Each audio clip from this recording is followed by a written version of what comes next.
Question है sir. ये नरेंद्र मोदी जी के नेतृत्व में 11 साल पूरे हुए हैं एनडीए गवर्नमेंट के, क्या रिएक्शन है आपका? देखिए, इस पर हम लोग कल एक प्रेस कॉन्फ्रेंस करेंगे। सभी मंत्रियों को कहा गया है कि अपने क्षेत्र, अपने राज्य और अपने विभाग के संबंध में 11 साल की जो उपलब्धियां हैं उसको गिनाया जाए, कहा जाए। तो कल पटना में हमने तय किया है, वहाँ करेंगे हम लोग एक प्रेस कॉन्फ्रेंस।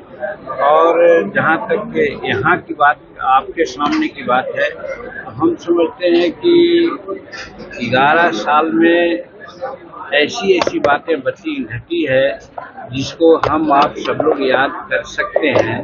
अब जैसे मान लीजिए कि अभी हाल में ऑपरेशन सिंदूर की घटना हुई, आप कम से कम अन्य लोगों को आहत किए हुए, खास करके आतंकवादियों के नेट को उजाड़ा गया, सफलतम ऑपरेशन हुआ, ये बहुत अच्छी बात हुई।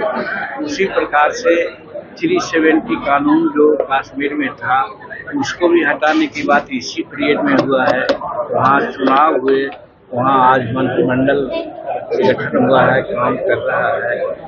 फिर आपने देखा कि 3 तलाक की घटनाएं हुई, उससे सभी अगल बगल के मुस्लिम राष्ट्रों में भी 3 तलाक नहीं हुआ करता था।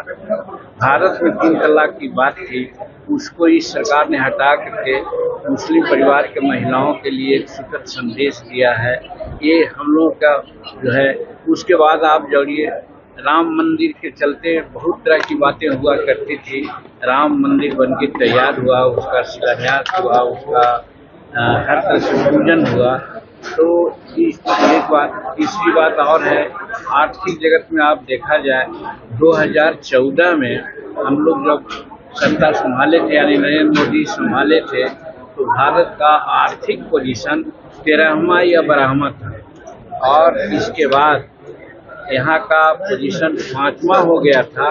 अभी हाल में जापान को पछाड़ करके आर्थिक व्यवस्था में हम लोग 4था स्थान पर आ गए हैं और 2027 तक तीसरा स्थान में जाएंगे। और नरेंद्र मोदी जी की कल्पना है कि 2047 में हम लोग विकसित भारत के रूप में इसको आगे बढ़ाएंगे। तो इस तरह के अनेकों बात पुराने काले की जो प्रमुख बातें हुई, इसको हम आपके सामने रखता है। कहने का मतलब 11 साल व्यतीत हुआ है।